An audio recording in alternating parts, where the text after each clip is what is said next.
बिस्मिल्लाहिर्रहमानिर्रहीम। First year business maths में chapter 5 हम आज स्टार्ट करने जा रहे हैं और इससे पहले हमने चैप्टर 4 कंप्लीट किया था। चैप्टर 4 में मुख्तलिफ़ फार्मूले थे जिसके ज़रिए हमने क्वेश्चन सॉल्व किए। एक बात जो हमें यहाँ पर समझनी है और जो बहुत ज़रूरी है समझना, वो ये कि हमने चैप्टर 4 तक जो सवालात किए हैं बुक में, चैप्टर 1 से चैप्टर 4 तक, उसमें हमने अनसॉल्व पेपर के सवालात को लिटिल बिट टच किया है, यानी बहुत कम हमने उसको सॉल्व किया है और इंशाल्लाह इस तरतीब को हम आगे करेंगे। आप सब इस बात को यकीनी बनाएं कि अपनी प्रैक्टिस जो अब तक चैप्टर्स हो चुके हैं उनमें अपनी प्रैक्टिस को भरपूर तरीके से आपने करना है। चैप्टर 5 हम आज शुरू करने जा रहे हैं। चैप्टर 5 के अंदर सिंपल जो वैल्यू ऑफ एक्स कैलकुलेट की जाती है या जो सिंप्लीफिकेशन से रिलेटेड सवालात हैं, दरअसल वो इसमें आते हैं। इसके सवालात को हम अभी देख लेते हैं। क्वेश्चन नंबर हमने 5.2 का इंतखाब किया है। 5.2 है 2x माइनस 3 इक्वल्स टू 15। ठीक है, अब बेसिक मैथमेटिकल ऑपरेशन है कि जिसमें हम क्या करेंगे, वेरिएबल को एक साइड रखेंगे और तमाम बाकी वैल्यूज़ को दूसरी साइड भेज देंगे। तो हम क्या करेंगे, यहाँ पर 2x equal to 15 as it is, ये माइनस का 3 उस तरफ चला जाएगा तो अपने जो उसकी साइन है उसका ऑपोजिट रिएक्शन करेगा, ये माइनस प्लस में कन्वर्ट हो जाएगा तो ये +3 बन जाएगा। इसी तरह 2x इज इक्वल्स टू 15 + 3 हो जाएगा 18 और x के साथ जो 2 लगा हुआ है, अब इस 2 को हम उस तरफ भेजेंगे क्योंकि हमें x की वैल्यू कैलकुलेट करनी है। यहाँ ये मल्टीप्लाई कर रहा है तो मल्टीप्लिकेशन का जो अपोजिट है वो डिवीजन होता है, तो उस तरफ जाकर ये डिवाइड करने लगेगा तो x इज इक्वल्स टू 18/2। अब ये हम इस स्टेप पर आकर ये देखेंगे कि क्या जो फ्रैक्शन है हमारा वो आपस में जो दोनों नंबर्स हैं वो किसी एक टेबल में आते हैं, डिवीजन हो रही है, कैंसिलेशन हो रही है या नहीं हो रही। और हमें ये मालूम है कि 2 के टेबल में 18 आता है, तो इस तरह x की वैल्यू 9 कैलकुलेट होकर आ जाएगी। अब ये वैल्यू तो आपने निकाल ली, इसकी वेरिफिकेशन भी होती है। वेरिफिकेशन कैसे होगी कि जो वैल्यू निकाली है इस वैल्यू को ओरिजिनल क्वेश्चन में पुट कर दीजिए।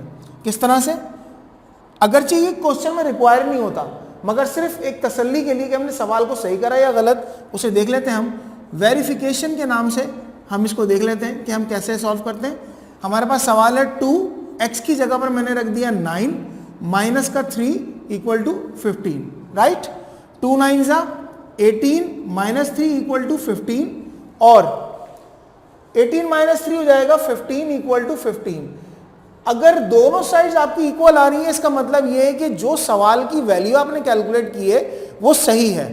तो इस तरह वैल्यू ऑफ x निकालेंगे, लेकिन उसको वेरीफाई हर सवाल में नहीं करेंगे, ये सिर्फ अपनी तसल्ली कि हमने सवाल को सही करा या नहीं। इसी तरह हम एक सवाल और भी ले लेते हैं। 5.4 है हमारे पास, 2x minus 3 equals to 3x + 4।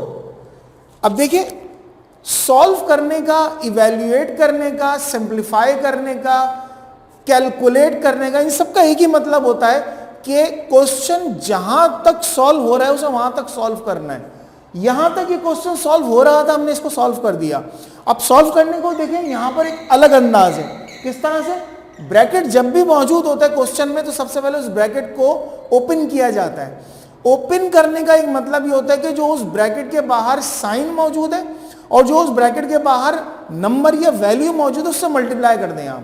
ठीक है, तो हम क्या करेंगे, ये 2 इस ब्रैकेट के बाहर है तो 2 को x से करेंगे तो ये हो जाएगा 2x माइनस प्लस माइनस 2 3 ज़ा 6 इक्वल टू 3 को x से करेंगे तो ये हो जाएगा 3x minus plus plus plus हो जाएगा 3 4 ज़ा 12। ठीक है, अब फिर वही स्टेप हमने करना है कि वेरिएबल एक जानिब कर दें और कांस्टेंट्स एक जानिब कर दें। तो ये 3x है, इसको इस तरफ लाएंगे, इस माइनस के 6 को इस तरफ भेजेंगे तो देखें 2x ये प्लस का इस तरफ आएगा तो माइनस का 3x इक्वल टू ये है प्लस का 12, ये है माइनस का इस तरफ आएगा तो प्लस का 6 बन जाएगा। ठीक है, तो हमारे पास जो वेरिएबल थे और कांस्टेंट्स थे हमने उसको सेपरेट कर लिया। अब देखें 2 में से 3 जाएगा या 3 में से 2 जाएगा, यानी ये बिल्कुल इस तरह से है कि 3 में से 2 जाए तो 1 बचता है। हम 1 नहीं लिखते बल्कि वेरिएबल को लिखते हैं, ठीक है। इक्वल टू 6 + 12 हो जाएगा 18। अब ये हमारे पास जो नंबर है इसमें हम एक काम ये भी कर सकते हैं कि चूंकि हमें ये वेरिएबल से साइन हटानी है तो हम यहां पर करेंगे कि multiply both sides by minus sign. तो क्या हो जाएगा, माइनस का x यहां माइनस 18, तो ये माइनस से माइनस खत्म हो जाएगा तो x = माइनस का 18। तो ये दरअसल आपका आंसर कैलकुलेट होकर आ जाएगा, ठीक है। इसी तरह का हम एक सवाल और कैलकुलेट करते हैं और उसे सॉल्व करते हैं ताकि आपको थोड़ा सा अंदाज़ा हो सके। हमारे पास एक क्वेश्चन है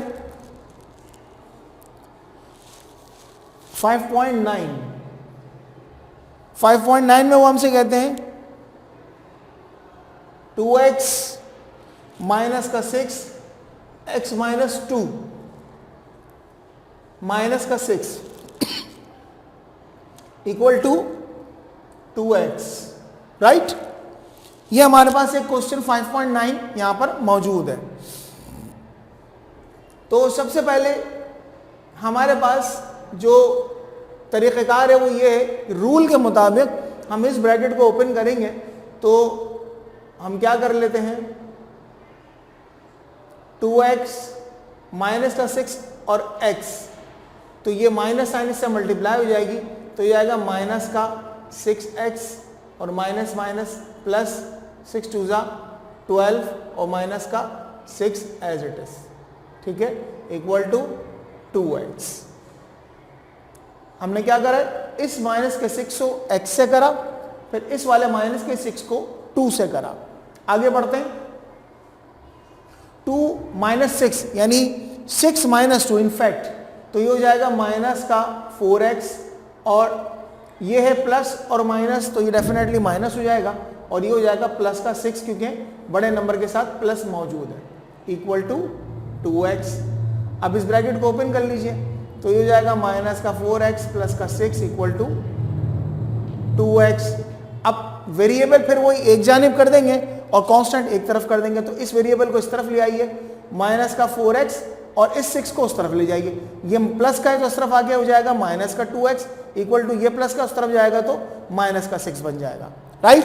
आगे बढ़ते हैं, माइनस माइनस प्लस हो जाएगा, 6 और 2 हो जाएगा 4 और 2 हो जाएगा माइनस का 6x इक्वल टू माइनस का 6, ठीक है जी। अब ये माइनस से ये माइनस खत्म हो जाएगा और x इक्वल टू ये इस तरफ मल्टीप्लाई कर रहा है उस तरफ जाके डिवाइड करेगा तो 6/6। हमारे यहाँ एक बच्चों की बहुत बड़ी तादाद 6 से 6 गए और आंसर 0 लिख देते हैं, 6 से 6 गया आंसर 0 लिख देते हैं। 0 लिखना बिल्कुल गलत है, वजह यह है कि 6 1 जा 6, 6 1 जा 6, 1/1 तो आंसर क्या आएगा 1 आएगा इसका आंसर, राइट। हमेशा 0 किस सूरत में आता है, माइनस का 6 प्लस का 6, ये कैंसिल होता है तो 0 आता है।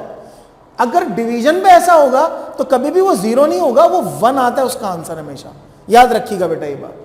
तो इस तरह ये क्वेश्चन हमारा यहां पर आके मुकम्मल हो जाता है। हमने कुछ सवालात सिंप्लीफिकेशन के चैप्टर से या जो हमारा चैप्टर 5 है सॉल्व द फॉलोइंग इक्वेशंस या solve the following question for x के हवाले से यहाँ पर हमने सॉल्व करे हैं। और पर्टिकुलर ये जो चैप्टर है बिलोंग करता है आपकी सिंप्लीफिकेशन, रूल ऑफ एलसीएम से और वैल्यू ऑफ एक्स की कैलकुलेशन के साथ ये बिलोंग कर रहा है। तो हम इंशाल्लाह आगे मज़ीद बढ़ते जाएंगे और आपको उसमें सवालात भी इसमें मज़ीद सवालात आएंगे तो आपकी इंशाल्लाह अंडरस्टैंडिंग भी और बेहतर से बेहतर डेवलप होगी। हमने चैप्टर 3 तक अपनी जो क्लासेस थी फिज़िकल क्लासेस उसमें किया था और चैप्टर 4 हमने ऑनलाइन क्लासेस में कंप्लीट किया है और अब चैप्टर 5 भी हमारा आज अल्हम्दुलिल्लाह शुरू हो चुका है। चैप्टर 5 के बाद चैप्टर 6 और फिर चैप्टर 7 हमारे पास मौजूद है सिलेबस के लिए। तो आपको इसकी भरपूर प्रैक्टिस करनी है अपने पास, और जो रजिस्टर आप मेंटेन कर रहे हैं उसे भरपूर तरीके से मेंटेन करें, ताकि जो भी इस हवाले से इश्यूज़ आपके पास अगर डेवलप होते हैं तो उन्हें हम बेहतर तरीके से रिज़ॉल्व कर सकें। और अगर आपको इन सवालात के हवाले से या जो प्रीवियस हमने सवालात किए उनके हवाले से कोई मसला, कोई प्रॉब्लम है, तो उसे आप हमसे डिस्कस करें। यहाँ पर आप आए मौजूद अपनी फ़िज़िकल एग्जिस्टेंस को यकीनी बनाएं ताकि हम यहाँ पर बैठकर उसे सॉल्व कर सकें, या आप व्हाट्सएप पर भी पूछ सकते हैं, या जो भी तरीक़ाकार है इस मसले को क्लियर करें। ऐसा ना हो कि हम सिलेबस को आगे बढ़ाते जाएं और आप वहीं सिलेबस में पीछे ही चलते जाएं। ठीक है, इंशाल्लाह फिर अगली वीडियो में हम अगले नए सवालात के साथ आपके सामने आएंगे। अस्सलाम वालेकुम।